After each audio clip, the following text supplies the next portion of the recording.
मी लहान होती. मला थोडं थोडं आठवत होतं. माझी एक मैत्रीण होती.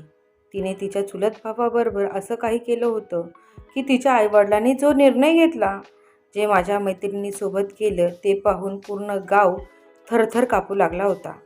माझ्या मैत्रिणीची एकच चुकी होती. त्या चुकीची शिक्षा तिला आयुष्यभर भोगावी लागली होती. मी साळू, एका छोट्या गावामध्ये राहणारी कोळ्याची लेक. माझं घर शेणामातीचं आणि कौलारू.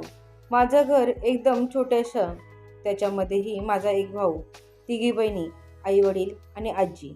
आजोबा हे तिच्या लहानपणीच वारले होते. काका काकू, नाना नानी हे त्यांच्या शेजारी राहत होते. सगळे माणसं झोपल्यानंतर घरामध्ये फिरायला सुद्धा जागा राहत नव्हती. एवढं छोटंसं आमचं घर होतं. मी शाळेमध्ये एकदम हुशार. माझी शाळा एका छोट्याशा गावामध्ये, प्राथमिक विद्यालय मंदिर. त्या शाळेत माझा पहिला नंबर यायचा. माझ्या आई वडिलांनी मी 8-9 वर्षाची झाल्यानंतर पहिलीला घातलं होतं. मला लेट पहिलीला टाकले. त्याच्यामुळे सगळ्या वर्गामध्ये मीच मोठी दिसत होती. मला गुरु काय शिकवायचे हे सगळं लगेच लक्षात यायचं. माझे वडील आई हे आदिवासी असल्यामुळे त्यांचा आणि शिक्षणाचा लांबपर्यंत काहीच नातं नव्हतं. आमचे लहानपण एकदम खुशीत आणि आनंदामध्ये गेले. आमची थोडीशी शेतीसुद्धा होती. शेतीमध्ये आम्ही रात्रंदिवस कष्ट करत होतो. रात्रीचं पाणी भरायला सुद्धा जावं लागायचं. माझे वडील आणि आईचा स्वभाव एकदम शांत होता. त्यांचं कधीच कोणाबरोबर झगडा किंवा भांडणसुद्धा झालं नाही. माझ्या आईवडिलांना कोणाशी लवकर बोलतासुद्धा येत नव्हतं. आम्ही त्यांचीच मुलं. आम्ही त्यांच्यासारखीच एकदम शांत. पण माझ्या हातून एवढी मोठी चुकी कशी घडली होती? मी आज ती चुकीची शिक्षा आता आयुष्यभर भोगत आहे. माझी आता शाळा सुरू झाली होती. मी शाळेत मोठी असल्यामुळे मला सगळं काही समजत होतं. आणि माझ्यापेक्षा लहान लहान वर्गामध्ये माझ्या मैत्रिणी सुद्धा खूपच लहान असल्यामुळे मला कोणाशी मैत्री करावी याचा सुद्धा विचार येत नव्हता. कारण त्यांचं आणि माझं काहीच जमत नव्हतं. मी पण शाळेमध्ये एकच नंबर असायची. गुरुजींनी 1-2 सांगितल्यानंतर माझे लगेचच पाठवायचे. पण माझ्या मैत्रिणींचे 1-2 काय, त्यांना एक म्हणजे काय हे सुद्धा विचारलं तरी त्यांना येत नव्हतं. एकदा आमच्या शाळेमध्ये मोठे गुरुजी आले. ते आमच्या सगळ्यांचे नाव गाव, तू काय करतो हे सगळं विचारत होते. ते इंग्लिशमधून विचारत होते. पण आमच्या शाळेत ही मराठी मीडियम असल्यामुळे आम्हाला कोणाचंच इंग्लिश येत नव्हतं. आम्हाला 5वीला इंग्लिश होतं. ABCD होती. व्हॉट इज युअर नेम म्हटल्यानंतर आमच्या शाळेतली मुलं काही वेगळंच बोलायची. आता ते सांगायला गेलं तर तुम्हाला हसायला येईल. ज्यात खुट्टा, पाट्या व वराटा, कोण काय तर कोण काय असे वेगवेगळे प्रत्येकाच्या मनाने विचार करून सांगायचे. त्यावेळेला आमची इंग्लिश काहीच बरोबर नव्हती. 5वीला इंग्लिश असल्यामुळे आम्हाला कसं ABCD सुद्धा कोणाला व्यवस्थित येत नव्हती. पण आमचे 5वीला 21पर्यंत पाढे पाठ होते. इंग्लिशमध्ये आम्ही सगळेजण कच्चे होतो. आता हेच ऐकल्यानंतर खूप असे वेगवेगळे उत्तर द्यायचे. त्याच्यामुळे ते सर हसून वेडे झाले होते. कारण त्यांना आमचे उत्तर ऐकायला आता मजा येऊ लागली होती. ते सर बेसिकच प्रश्न विचारत होते. तेही आम्हाला समजत नव्हते. आम्ही खूपच वेगवेगळ्या प्रकारचे उत्तरं देऊन मोकळे झालो. आता आमचे सर म्हणू लागले. आम्ही आमच्या सरांना म्हणजेच गुरुजींना म्हणत होतो. निक्कम गुरुजी आणि कुरकुटे गुरुजी असे आमच्या गुरुजींचे नाव. आम्ही 5वीपर्यंतच आमची शाळा होती. पण तिथे फक्त 3च वर्ग, 3च शिक्षक. आम्हाला शिकवायला बाई ह्या जरा चांगल्या होत्या. निक्कम गुरुजींची बायकोच होती ती निक्कमबाई. थोडंसं काही शिकून झाल्यानंतर बाई आणि गुरुजी गप्पा मारायला जायचे आणि आम्हाला मॉनिटर केलं होतं. सगळ्यांचे पाढे घ्यायचे. सगळ्यांना 5 वाजेपर्यंत सांभाळायची जबाबदारी सुद्धा आता माझीच होती. मी शाळेत हुशार होती म्हणून सर आणि बाई माझ्यावरती सगळी जबाबदारी सोडून कधी ते शाळेतसुद्धा येत नव्हते. मी माझ्या वर्गाची चांगलं ध्यान ठेवत होती. माझ्या वर्गातील जी मुलं बडबड करायची त्याचं नाव मी पाठीवरती लिहून सुद्धा ठेवायची. आणि सर किंवा बाई आल्यानंतर त्यांना ते काठीने मारायचे. त्यांना ते शिक्षा करायचे. मी मॉनिटर असल्यामुळे मला मुलांना कधी उभे राहून सुद्धा ध्यान ठेवावे लागायचे. कोणी बोलते आणि कोण शांत बसले हे सुद्धा मला बाईंना सांगायला लागायचे. आता माझी 5वीची शाळा कंप्लीट झाली होती. आता दुसरी गावामध्ये शाळाही नव्हती.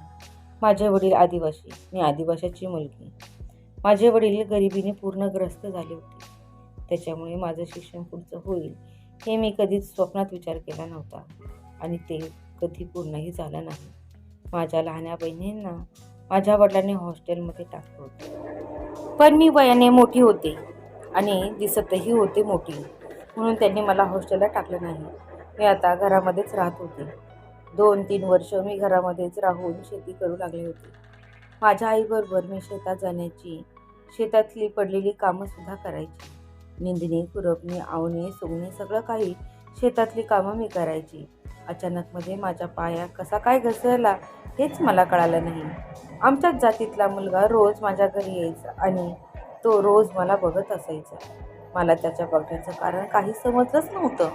तो नुसता बघत असल्यामुळे एके दिवशी मी त्याच्याजवळ गेले आणि त्यांनी मला लगेचच पुढचं विचार न करता, तुझ्यावरती मी प्रेम करतो असं म्हटला. तू माझ्याबरोबर लग्न करशील का? मी मागचा पुढचा विचार कोणताच केला नाही.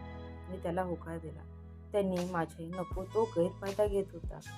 रोज मी त्याच्या शेतामध्ये भेटू लागली होती त्याला. नको तिथे आम्ही रोज ते करत होतो. मी त्याच्या प्रेमामध्ये वाहत चालली होती. मी त्याला रोज विचारायची, तू माझ्याशी लग्न कधी करणार आहे? तो नेहमी काही ना काही कारण देऊन तिथे निघून जायचा. आमच्या दोघांचे गैरसंबंध आहेत हे सगळ्या गावाला आता कळाले होते. आमच्या दोघांचे सगळ्या गावामध्ये आता चर्चा सुरू झाली होती. आता माझं आणि त्याचं नाव सगळ्या गावात पसरलं होतं. साळूचं एका मुलाबरोबर प्रेम आहे. सगळे लोक माझ्याकडे आता वेगळ्या नजरेनेच पाहत होते. सगळ्यात गावात आम्ही गेल्यानंतर किंवा मी चालल्यानंतर काही ना काही बोलतच असायचे. त्यांचं काही बोलणं मी कानामागे टाकून दिलं होतं. पण माझ्या हातून एवढी मोठी चुकी कशी काय झाली हेच मला कळालं नाही.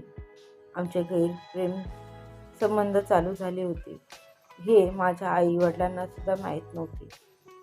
तो मला रोज भेटत होता. एवढी मोठी चूक माझ्या हातून घडली होती.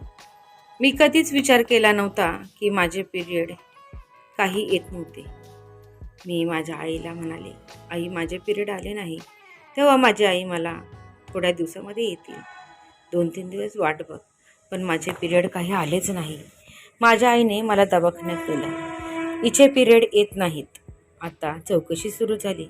तेव्हा डॉक्टरांनी सांगितलं मी 2 महिन्याची प्रेग्नंट आहे. तेव्हा माझ्या पायाखालची जमीनच सरकली. माझ्या डोक्यावरती आभाळच कोसळलं. माझी आई आणि माझे वडील आता दोघेही कुजबुज करू लागले. मला माझी आई ओरडू लागली. माझ्या आईने मला घरी आणलं. माझे वडील शांत बसले होते. माझ्या चुलत्यांनी मला खूप मारलं. माझे वडील एक शब्दाने सुद्धा त्यांना ओरडले नाही. माझे वडील म्हणाले, तिला मारू नका, तिला आपण वैद्याकडे घेऊन जाऊ आणि तिथे औषध देऊ आणि त्याच्यानंतर बाळ पडून जाईल. माझ्या आई वडिलांनी मला कोणते औषध दिले हेच मला काही कळाले नाही. मी औषध खाल्लं. औषध खाल्ल्यानंतर 2 दिवसांनी मला उठवणच झालं. माझ्या पोटातलं बाळ 3 महिन्याचं झालं होतं. आता बाळा पडण्याऐवजी माझाच मृतदेह खाली पडला होता. मला गावात आणल्या गेलं. मी 3 महिन्याची प्रेग्नंट होती. पण माझ्या आईवडिलांनी गावात सांगितलं मला साप चावला आहे असं. त्यांनी सगळ्या गावाला खोटं सांगितलं. पण आमच्यासोबत जी माणसं होती त्या सगळ्यांना काही खरी हकीकत माहीत होती. माझ्या चुलत्यांनी आणि चुलतीने सगळ्या गावात खरं काय होतं ते सांगून दिलं आणि शेजारची माणसंसुद्धा आमच्याबरोबरच होती. त्यांनासुद्धा ही सगळी काही हकीकत चांगल्या प्रकारे माहीत होती. सगळ्या गावात माझ्या नावाचा बोबाटा सुरू झाला होता. पण मी जीवानीशी गेले होते. माझ्याशी लग्न केलं असतं तर मी आतासुद्धा जीवन. पण मी ज्याच्यावरती प्रेम करत होते त्यांनी माझ्यावरती प्रेमच केलं नाही म्हणून सांगते. आणि लास्टपर्यंत माझ्याशी लग्नसुद्धा केलं नाही.